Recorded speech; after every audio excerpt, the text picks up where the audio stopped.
Hello and welcome to Smart Agriculture. I am Vivian Fernandez at the Grain Mandi in Aligarh. Good agricultural outcome or harvest is dependent not only on the effort and the enterprise of the farmer, but also crucially on weather, which can bless or blow it. This year, there was extensive crop damage in North India, particularly to wheat, caused by hailstorms and untimely rain. Elsewhere, potato growers suffered a price slump because of excess production and lack of cold storage space. Insurance can mitigate the twin risks of bad weather and market volatility, but has not caught on in India. Ever since the insurance industry was thrown open to competition in 2000, we are spoilt for choice. There are 28 general insurance companies and 24 offering life insurance. The premium collected by life insurance companies has increased from 35,000 crore to a little over 3 lakh crore. That of non-life insurers has increased from 10,500 crore rupees to 80,000 crore. We insure our cars, our homes, our valuables, our lives, our health, and against the possibility of an accident rendering us unable to earn. Insurance companies do not wait for us to turn up at their doors. They are aggressive in soliciting business from us. But when it comes to insuring risks in one of the riskiest economic activities, that is agriculture, they are quite coy. प्रचार होता है कि गाड़ियों का life insurance होता है, उसका media पे टीवी पर कितना प्रचार होता है, गाड़ियों का इंश्योरेंस का प्रचार होता है। ऐसे ही सरकार को भी चाहिए कि कोई कंपनी है या सरकार की कोई कंपनी इंश्योरेंस करती है, वो अपना प्रचार करे कि फार्मर तक वो इसकी आवाज़ पहुँचे कि वो सेफ हो जाए। एक बात आप बताओ, जो फसल बीजने में कुल जो कॉस्ट आती है उसमें 50% तक जो कॉस्ट पहले बिजाई में ही आ जाती है। अगर मान लो पहली स्टेज में ही आपकी फसल बर्बाद हो गई, बिजाई के टाइम में कोई भारी बारिश पड़ गई या कोई बीमारी पड़ गई, तो वो आपका 50% जो खर्चा किया वो तो गया। Ajit Singh Maan lost much of his potato crop earlier this year to rains at the time of harvesting. He cultivates a variety of crops as a hedging strategy on own and leased land. He is also a contract grower of seed potatoes for PepsiCo, which arranged a loan through a bank which in turn bought insurance for him. Maan paid a premium of 15,000 rupees for 10 acres of the potato crop, but the bank does not seem to have done the best for him. हमारी फसल का जो इस साल आलू की बरसात ज़्यादा हुई तो 50% के आसपास लॉस हुआ है। तो मैंने बैंक वालों से बात की कि जब हमारा जो इतना लॉस हुआ है तो हमको इसके क्लेम करवाओ, दुआओ इसका।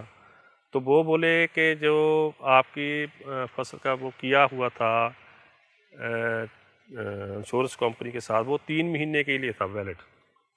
अब जो आपकी फसल है वो खेत में रह गई 5-6 महीने, तो अब वो आपको इंश्योरेंस कुछ नहीं मिलेगा।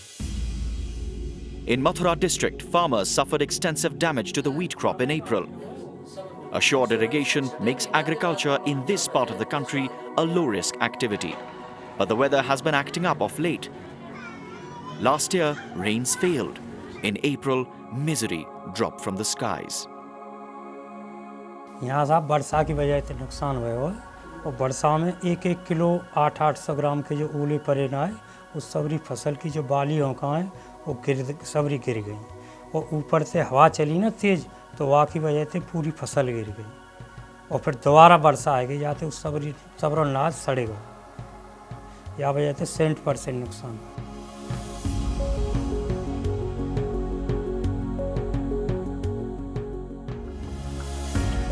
Bucolic scenes like these mask the risk that pervades the lives of small farmers. Random fluctuations in weather can result in a bumper crop one season and a dismal crop next. Income can wane or wax with unexpected swings in prices of both farm inputs and output.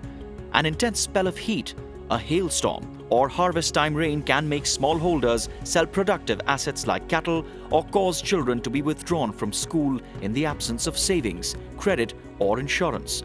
Current distress can linger into the future. ये परेशानी है, बच्चे ने कैसे पारूंगी, का खिलाऊंगी, ऐसे को ज्ञान नहीं, पूछनी कुछ नहीं है, कुछ कमेरो नहीं है। आधी सारी खेती करूँ, वो भी आधी आवे नहीं हुआ, आपके नहीं आई नहीं को।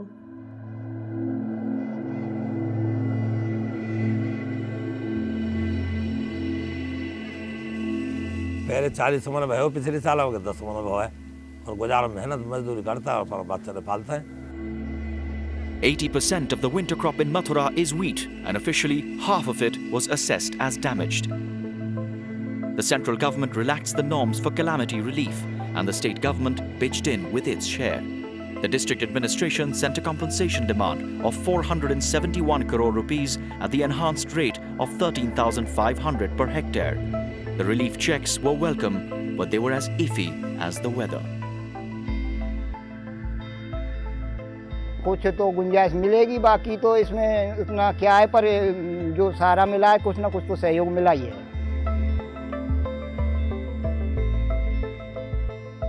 हमने जी वो चेक एक जगह की ज़मीन का मिल रहा था जी, वो उसमें मिल रहे थे बस 9,000 रुपये, हमारे बनते हैं 18,000 रुपये।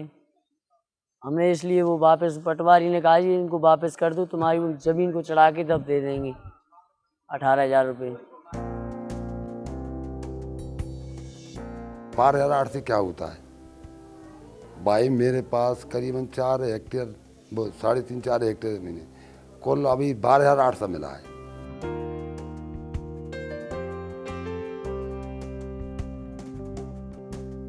जो आसपास के गांव है वहाँ पे गवर्नमेंट ने सभी के लिए मुआवजा दिया है, लेकिन इस गांव में अभी तक कोई मुआवजा नहीं हुआ है, न ही कोई गवर्नमेंट की तरफ से किसानों के लिए कोई बातें की जा रही हैं। गांव के बंदों ने कुछ प्रदर्शन भी किए थे, लेकिन उसका अभी तक कोई फ़ायदा नहीं हुआ किसानों को। Crop insurance has been on the country's radar since independence. When Rajendra Prasad was Food and Agriculture Minister, Parliament debated a scheme in 1947 and a study was commissioned that year. A compulsory crop insurance bill was introduced in 1965. But not wanting to pay, states did not support it.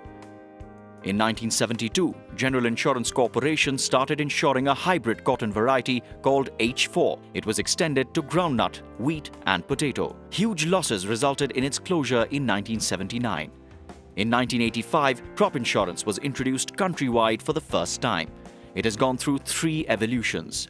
Currently, 2 types are on offer. One which compensates for weather-induced losses when yields drop below the average for a part of the district or a cluster of villages. In another, claims are triggered when crop-sensitive weather parameters like rainfall, temperature, wind or humidity deviate from the historical standard for that area. We have had crop insurance for 30 years, but more farmers are left out than covered. जो coverage है crop insurance का, that is very less.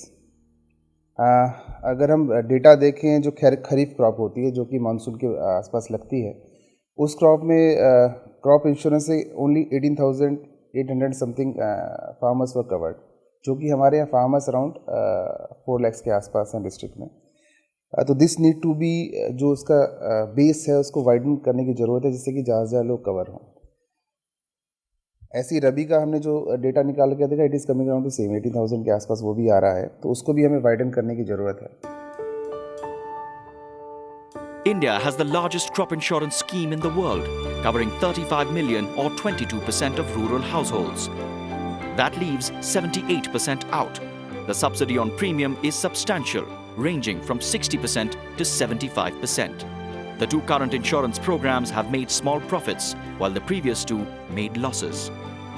But even when farmers get compensated, they get token amounts. एक तो किस्त भी चली गई और दूसरे से हम लोगों को बीमा का मतलब पैसा भी नहीं मिला। जून, जुलाई, अगस्त में जिस आदमी ने जो खरीफ के नाम से लोन लिया है, जिसका धान नष्ट हुआ था, सूखा राहत घोषित हुआ था, ये सूखाग्रस्त घोषित हुआ था जो एरिया, उसके बारे में मैनेजर के बताने के हिसाब से मैं आपको बता रहा हूँ, मेरे को मिला है और 1700 या 1600 रुपये करीब मेरे को मिला है।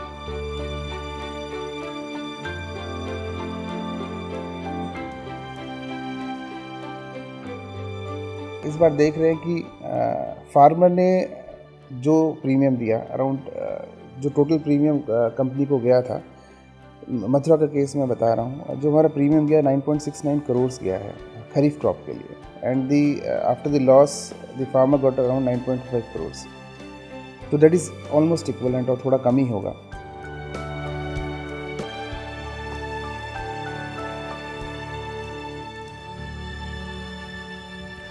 For agricultural insurance to spread, we must take the uncertainty out of it. This means ensuring that the insured get their claims which truly compensate settled in time when a loss is triggered and insurers are not exposed to fraud. Technology, satellite pixels, smartphones, weather stations, good processes and data analytics can help ensure this. Insurers have to walk the tightrope between affordability to poor farmers and high administrative costs arising from numerous small holdings. The costs pile up because insurers must ensure that the crops insured have been actually sown over the area declared. They must monitor them because the comfort of insurance can make policyholders neglect crops. Losses, when they occur, must be estimated on the basis of crop cutting samples, which if not done diligently and honestly, will inflict losses either on insurers or policyholders. So there are three major issues that farmers face today. One is climate insurance literacy, that they really don't understand insurance products so well. Second is the product design, that it doesn't pay when it needs to be. And third is the administration of the product, that often it takes a long time for compensation to be paid. The first weather-based insurance contract was written by ICICI Lombard in 2003. Since 2007, it is being offered in public-private partnership mode. It tries to reduce human intervention with statistical models of losses caused to crops when weather deviates from the norm. Their accuracy depends on the number of weather stations and how well the weather data is correlated to crop yields. India's Met Department has over 5,000 weather stations, and private companies are adding more. Ideally, there should be weather stations in every village, or 50 times as many as now, but that would add tremendously to the cost. We slip into a break. When we return, we ask whether crop insurance can be viable without heavy state subsidies.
Welcome back to Smart Agriculture. One of the reasons why the coverage of crop insurance is thin is because of high cost. There are those who say that crop insurance has to be necessarily subsidized by the state and subsidized heavily at that, like in China and the United States. There are those who argue that this will strain public finances and create opportunities for massive corruption. Baisakhi is Punjab's harvest festival, and this year Ashok Gulati wanted a gift from the government for farmers. In an opinion piece, the well-known agricultural policy wonk said this year's enhanced compensation of 13,500 rupees per hectare for crop damage in North India covered just half the cost of cultivation.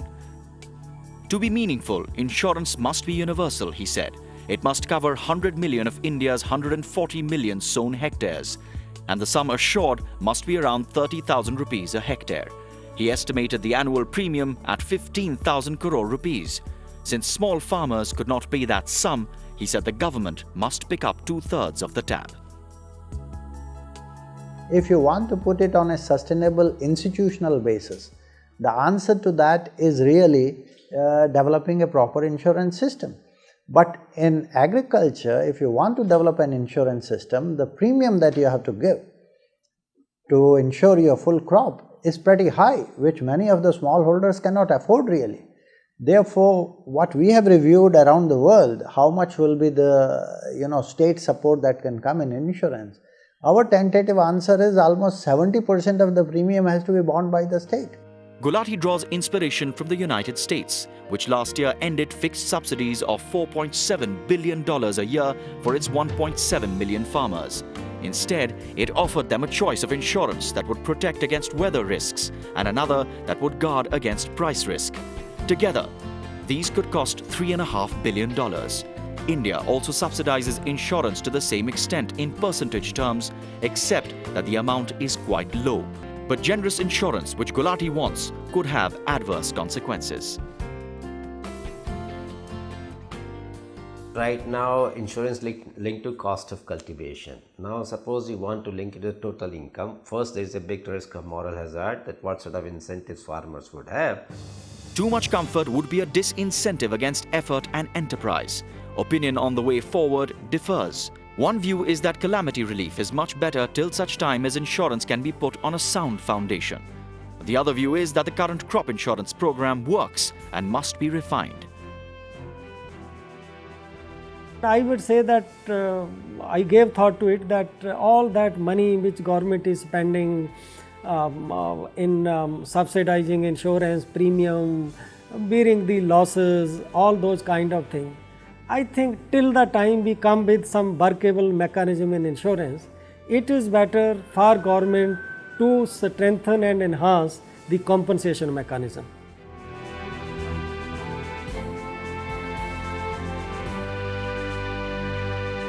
What we are proposing is a double trigger product in which part of the payment initially is made based on weather based and the final settlement is done based on yield index. For the longer term, we need to make our agriculture as weatherproof as possible. This means issuing timely advisories to farmers, investing in irrigation, and developing seeds that are tolerant to weather stresses. That is all we have in this episode of Smart Agriculture. We'll be back with another. Till then, goodbye.